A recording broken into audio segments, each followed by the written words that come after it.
The mahogany conference table gleamed under the harsh fluorescent lights of Preston and Wallace Law, the kind of polish that spoke of old money and even older connections. I sat quietly at the far end, my laptop open and my evidence carefully organized, waiting for my moment. After 7 years at the firm, I knew timing was everything. "Let's wrap this up quickly," Richard Preston announced, his silver hair catching the light as he stood at the head of the table. "We have the Blackridge Industries merger to prepare for, and I won't have any distractions." I watched my colleagues, 14 of the firm's top attorneys, shuffle their papers and straighten their designer suits. 7 years of watching, learning, and gathering evidence had taught me to read them like case files. Sarah Mitchell, blonde and razor-sharp, already eyeing the junior partner position. Marcus Chen, brilliant but ruthless, who'd stolen 3 of my cases last year. And of course, James Wallace, the man who tried to bury my career more times than I could count. "Before we move on," I said, my voice quiet but clear, "I have some relevant information about the Blackridge case." The room fell silent. Not the respectful silence of attention, but the heavy silence of annoyance. I was used to it. Emily Chen, the quiet Asian American associate who'd never quite fit into their polished world of country club memberships and legacy admissions. "Emily," Wallace drawled, not bothering to hide his contempt, "we've been over this. Your research, while admirable, isn't what we need right now. This is a complex merger worth over $50 million. Leave it to those with the experience to handle it." I could feel the smirks around the table. They'd always underestimated me, seeing only what they wanted to see. The diligent worker bee, the reliable background player, the one who'd never rock the boat. With all due respect, I continued, pulling up my files. "I've uncovered some irregularities in Blackridge's financial statements. Their reported assets don't match their." "Enough." Preston's fist hit the table, making the water glasses rattle. "This is exactly why you're still an associate after 7 years, Emily. You don't understand the bigger picture. We're not here to play detective. We're here to close a deal." I closed my laptop slowly, carefully. "Of course, my mistake." Wallace's laugh was sharp and dismissive. "This is why we keep you handling document review, Emily. You're good at the small details, but leave the real lawyering to us. Now, go back to your office and focus on those filing deadlines I gave you." As I gathered my things, Mitchell couldn't resist adding her own barb. "You know, Emily, not everyone is cut out for high-stakes corporate law. Maybe you should consider a smaller firm, or perhaps a different career altogether." I walked out of the conference room to their muffled laughter, my heels clicking against the marble floors. They thought they'd won, thought they'd put me in my place once again. But they'd forgotten the first rule of law: never underestimate your opponent. In my office, small, windowless, but perfect for my purposes, I opened my secure email and sent a single message: "It's time." The response came almost immediately. "Documents received. Meeting confirmed for tomorrow, 10 a.m. I smiled, thinking about the Blackridge Industries CEO who would be sitting in that same conference room tomorrow morning, about the evidence I carefully compiled over the past year, about the look on Wallace's face when he realized exactly what he dismissed. You see, while they were busy mocking my attention to detail, I'd been building a case that would shake Preston and Wallace to its foundations. Tomorrow they'd learn why the quiet ones are often the most dangerous. But let me start from the beginning. The real beginning, 7 years ago, when I first walked into Preston and Wallace Law with dreams of making partner. I remember my first day vividly, fresh out of Yale Law, top of my class, with recommendations that should have opened any door in the legal world. Preston and Wallace was the crown jewel of corporate law firms in Boston, known for handling the biggest mergers and acquisitions on the East Coast. Getting hired there was supposed to be my golden ticket. "You'll start in document review," Wallace had told me, not even looking up from his phone during my orientation. Standard procedure for new associates. That was fine. Expected, even. What wasn't expected was staying there for 2 years while my peers moved up to case management and client meetings. What wasn't expected was watching my research and analysis appear in other attorneys' presentations without credit. What wasn't expected was the systematic dismantling of every opportunity I tried to create for myself.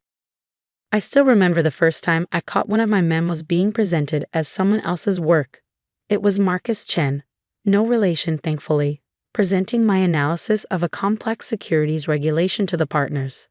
"Brilliant work, Marcus," Preston had said, clapping him on the shoulder. "This is exactly the kind of innovative thinking we need." I sat in the back of the room, silent, watching Marcus bask in praise for my work. That night, I started keeping records. Every memo, every email, every piece of research I produced. Date stamped, backed up, and carefully documented. But the real turning point came 3 years ago, when I stumbled across something in the Blackridge Industries files. A discrepancy so small most people would have missed it. A pattern of transactions that didn't quite add up. Most lawyers would have passed it up the chain, eager for recognition. But I'd learned my lesson by then.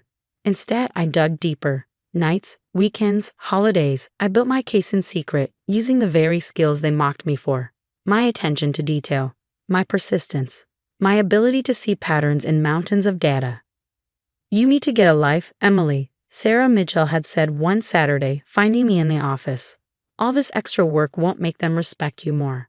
She was right about one thing. It wasn't about earning their respect anymore. It was about justice, served cold and precisely. The evidence I uncovered went far beyond mere financial irregularities. It revealed a pattern of deliberate fraud, orchestrated by some of the highest-ranking executives at Blackridge Industries. More importantly, it implicated several partners at Preston and Wallace who had helped cover it up. I took my findings to Wallace once, early on. He'd laughed it off. "This is why you'll never make partner, Emily," he'd said, sliding my carefully prepared report into his shredder without even reading it. "You don't understand how the game is played. Some stones are better left unturned." So I learned to play their game, but by my own rules. I built connections outside the firm, carefully, quietly. A network of whistleblowers, financial investigators, and most importantly, a senior prosecutor at the Securities and Exchange Commission who understood the value of patience. For the past year, I've been feeding information to the SEC, building an airtight case while the partners at Preston and Wallace grew more confident in their scheme. They thought their position was secure, their power absolute. They never wondered why I stayed, despite their constant belittlement. Never questioned why I remained so diligent in handling their worthless documents. Yesterday's dismissal of my evidence was the final piece I needed, proof that the partners had been explicitly warned of the fraud and chosen to ignore it. The recording from the conference room would make an excellent addition to the SEC's files. Now, sitting in my office after the meeting, I reviewed my preparations one last time. Tomorrow, the CEO of Blackridge Industries would arrive for what he thought was a routine merger discussion. Instead, he'd be walking into a carefully choreographed revelation of his company's crimes, with SEC investigators waiting in the wings. I opened my desk drawer and pulled out a small photo. My father, standing proudly in his judge's robes. "The law is not about power," he used to tell me. "It's about justice." Tomorrow, Preston, Wallace, and everyone else who tried to bury me would learn the difference. I checked my watch, 6:00 p.m. Time to head home and prepare for tomorrow's performance. As I walked through the firm's luxurious lobby, I caught my reflection in the marble walls. Still the same quiet, unassuming Emily Chen they'd all underestimated. But tomorrow, they'd see me differently. Tomorrow, they'd learn that sometimes the most dangerous weapon in a lawyer's arsenal isn't aggression or connections. It's patience. And I had been very, very patient. The next morning, I arrived at Preston and Wallace at precisely 7:00 a.m., 3 hours before the Blackridge meeting. The early morning silence of the office felt different today, charged with possibility rather than resignation. I'd chosen my outfit carefully, a charcoal gray Armani suit I'd been saving for this moment. Not my usual modest workwear, but something that spoke their language. In this world, appearance was armor, and today I needed every advantage. "You're here early," the night security guard, Mike, commented as I badged in. "Big day," I replied, smiling. Mike had been one of my few allies over the years, always noticing my late nights and weekend work. He didn't know it, but his detailed security logs of my office hours would help establish the timeline of my investigation. In my office, I began my final preparations. First, I checked my secure email, confirmation from SEC investigator Karen Martinez. Teams in position by 9:30. Evidence secured. Green light for Operation Sunrise. I smiled at the code name she'd chosen. Sunrise. The end of darkness, the beginning of exposure. How fitting. Next, I reviewed my presentation one last time.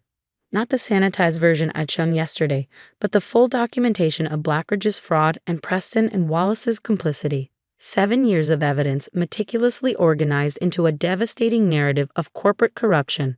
At 8:30, the office began filling with the usual morning bustle. I could hear the partners arriving, their voices confident, laughing about dinner reservations and golf scores. They had no idea their world was about to shatter. Sarah Mitchell stopped by my office at 9:15, her smile dripping with false sympathy. "Emily, don't bother coming to the Blackridge meeting. Mr. Preston wants to keep it partners only." "Of course," I replied mildly. "I'll just finish up these filing deadlines." She left, satisfied that she'd put me in my place one last time. I waited until her clicking heels faded before sending a text to Karen. They took the bait. Everything's set. At 9:45, I gathered my materials and headed to the small conference room adjacent to the main boardroom. Through the glass wall, I could see the partners assembling, arranging their papers, adjusting their power poses. James Wallace was holding court at the head of the table, probably rehearsing how he'd close the biggest merger of his career. At 9:55, my phone buzzed. A text from the lobby security desk. "Blackridge CEO and SEC teams have arrived. Showtime." I watched through the glass as Charles Blackridge II entered the boardroom, flanked by his CFO and legal team. Right behind them came Karen Martinez and 4 other SEC investigators, their badges gleaming. "What's the meaning of this?" Preston demanded, half rising from his chair. "Please, everyone remain seated," Karen announced, her voice carrying the full authority of the federal government. "We're here to discuss some concerning findings regarding the proposed merger." "This is outrageous," Wallace sputtered. "Who authorized?" "I did," I said, walking into the room. The silence that followed was absolute. I could see the confusion on their faces. What was the quiet associate doing here? Why was she standing shoulder to shoulder with SEC investigators? "Emily," Preston started, his tone a mixture of confusion and warning. "This is a private meeting. You need to." "Actually," Karen cut in, "Ms. Chen is central to this investigation. She's been working with us for the past year, documenting extensive securities fraud at Blackridge Industries and this firm's role in concealing it." The color drained from Wallace's face as I connected my laptop to the room's display system. "Perhaps we should start with the offshore accounts," I suggested calmly, pulling up the first set of documents. "The ones Mr. Wallace helped structure in 2019. What followed was 2 hours of methodical destruction. I presented evidence of falsified financial statements, illegal stock manipulations, and systematic fraud, all documented through years of careful observation and investigation.